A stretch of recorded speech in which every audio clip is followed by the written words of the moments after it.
Alors, je vous retrouve pour la troisième partie de la signification de l'oracle de Marseille. Donc, j'ai fait 2 vidéos juste avant et je me suis arrêtée à la 40. Oui, à la 40. Donc, maintenant, je continue de la 41 à la 61. Voilà. Allez, on y va. Alors, la 41, c'est la vérité. Donc, ça nous représente les voyants, les cartomanciens, les médiums. Vous voyez, il tire ses cartes. J'adore cette carte. Elle est trop belle. Non mais elles sont belles ces cartes, il faut le dire. Il faut vraiment le dire. Donc, on arrive à la 41. La vérité, symbole de révélation et de justice, représente la quête de la compréhension de soi. Elle invite à explorer les profondeurs de l'esprit et à se débarrasser des illusions. Elle nous rappelle que la vérité est souvent difficile à accepter, mais qu'elle est essentielle pour notre croissance personnelle et spirituelle. Oui. C'est vrai que quand on va consulter un voyant, une voyante, un médium, voilà, il faut accepter ce que va dire le voyant, la voyante, le médium. Il faut l'accepter, quoi. Il faut accepter la vérité. Il ne faut pas être bercé d'illusions. Voilà, même si c'est des choses qui plaisent pas, bah, en fait c'est le jeu, quoi. C'est ça là. Le voyant, la voyante ou le médium, ils sont pas là pour vous faire plaisir. S'il y a des choses positives qui sortent, oui, c'est bien, mais s'il y a aussi des choses négatives, il faut le dire. C'est le jeu, c'est comme ça. Alors ensuite, on passe à la 42, le message. Bon, le message, hein, c'est le message, le messager, le cavalier qui apporte de la nouvelle. Alors, symbole de communication et de l'information, incarne les nouvelles et les avertissements que la vie nous apporte. Il est un rappel que les signes et les symboles sont partout autour de nous et que nous devons être attentifs pour les percevoir. C'est ça. Alors ensuite, la 43, ici on a le chariot du tarot, qui représente la victoire et la réussite. Elle symbolise le courage, la détermination et la volonté de réaliser ses aspirations et de surmonter les obstacles. Le chariot est dirigé par 2 chevaux qui symbolisent les forces opposées de l'émotion et de la raison.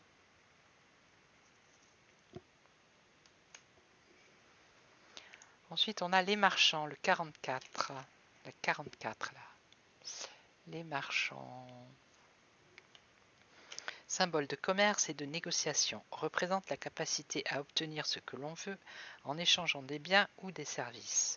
Il invite à être habile dans les négociations, à être persévérant et à être prêt à prendre des risques. Il nous incite à être ingénieux, à être créatifs et à être déterminés pour atteindre nos objectifs.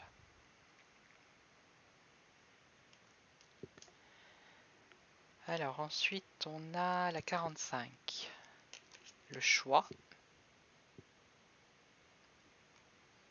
Symbole de liberté et de responsabilité, représente la capacité à prendre des décisions et à en assumer les conséquences.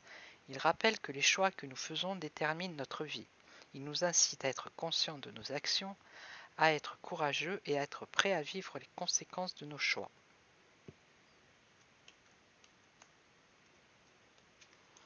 Alors, le voyageur, la 46. Hop. Symbole de l'exploration et de l'aventure, incarne la quête de découverte et de nouveauté. Il est un rappel que la vie est un voyage et que pour grandir et évoluer, il est nécessaire de sortir de sa zone de confort et de s'ouvrir au monde qui nous entoure. Alors ensuite, la 47, le cavalier.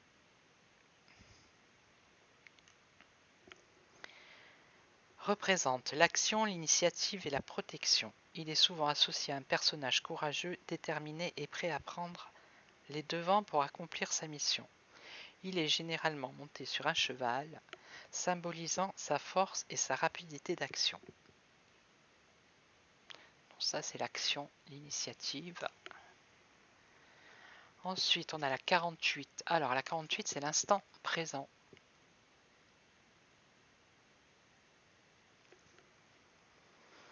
Symbole de conscience et de présence.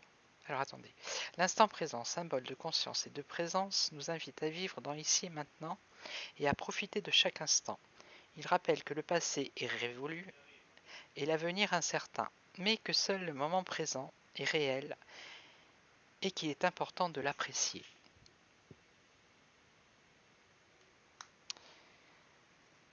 Ensuite, 49, c'est le changement. Hop là, le changement. Symbole de transformation et d'évolution, représente l'adaptation aux nouvelles situations et aux évolutions de la vie. Il nous incite à être courageux, à saisir les opportunités de changement et à être prêt à sortir de notre zone de confort pour évoluer et grandir.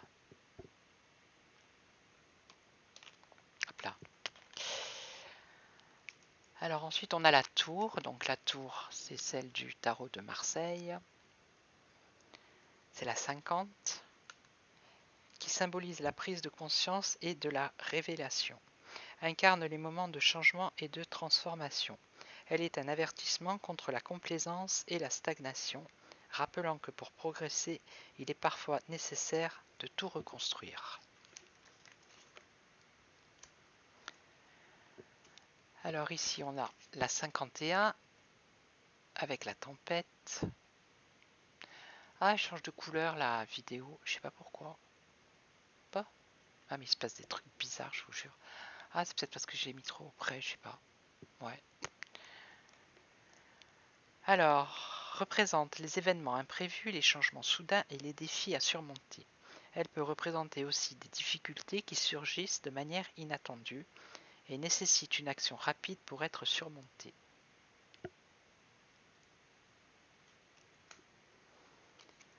Ensuite, on a la 52. Oh, elle est mieux cette couleur, dites donc. C'est le rêve. Symbole de créativité et d'imagination, représente la capacité à se projeter dans l'avenir, à se fixer des objectifs et à les réaliser.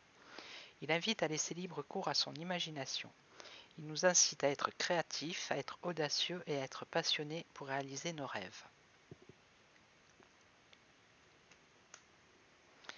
Ensuite, la 53, c'est l'archer,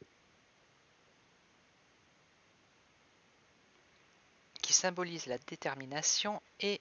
Alors, symbole de détermination et de vision, représente la capacité à viser haut, à se fixer des objectifs et à les atteindre grâce à la force de volonté et à la persévérance. Il invite à être déterminé, à être concentré et à être prêt à faire des efforts pour atteindre ses objectifs. Ensuite, on a l'ermite du tarot. Donc lui, c'est la 54, qui symbole de la sagesse et de la solitude. Incarne la quête de la connaissance et de la compréhension de soi. Il est un rappel de la nécessité de prendre du recul pour se concentrer sur sa propre croissance personnelle et spirituelle. Il est un symbole d'humilité.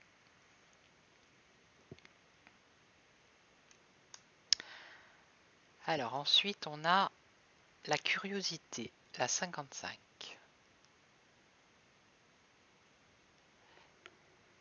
Qui représente le désir de découvrir de nouvelles choses, d'explorer de nouveaux horizons et de s'ouvrir à de nouvelles expériences. Elle peut également symboliser la soif de connaissance et la recherche de la vérité.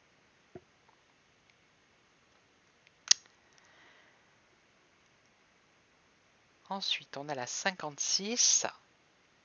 Donc j'espère que YouTube va pas me dégager ma vidéo parce qu'elle est... la jeune demoiselle sort du bain, donc je vais la mettre comme ça. Peut-être que... Voilà. Donc c'est la 56, le bain, symbole de purification et de renouveau, représente la nécessité de se purifier, de se régénérer et de se renouveler régulièrement. Il invite à prendre soin de soi, à se débarrasser des choses inutiles et à se recentrer sur l'essentiel. Il nous incite à être à l'écoute de notre corps et de notre esprit et à prendre du temps pour soi. Ok.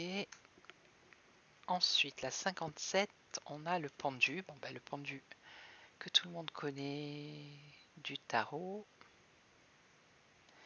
qui représente le sacrifice et le renoncement. Il rappelle que parfois, pour avancer, il faut être prêt à lâcher prise sur certaines choses qui nous retiennent.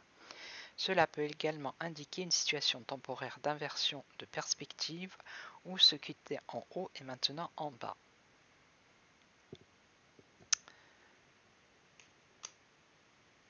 Alors après on a le 58, c'est le prisonnier. Tac, ça a changé de couleur.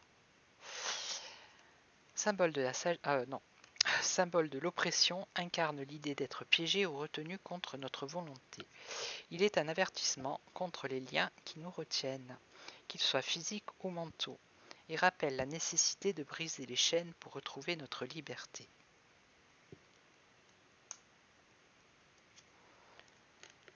Alors ensuite on a la contorsionniste, la 59, qui représente la flexibilité, la capacité à s'adapter et à voir les choses sous différents angles. Elle peut également symboliser la capacité à surmonter les obstacles et à trouver des solutions créatives. Et là on arrive à la 60, l'aveugle. Symbole d'ignorance et d'inconscience, représente l'incapacité à voir la réalité telle qu'elle est et à comprendre les conséquences de ses actions. Elle rappelle que l'ignorance peut causer des dommages importants aux autres et à soi-même, et que la prise de conscience est essentielle pour apprendre à grandir. Voilà, donc je vais faire la 4e vidéo, et la dernière ça sera, puisqu'il y en a de 60 à 70, voilà. 60, non, de 60 à 76, pardon. Voilà, donc je vais faire la 4e et la dernière. Allez, je vous retrouve pour la 4e.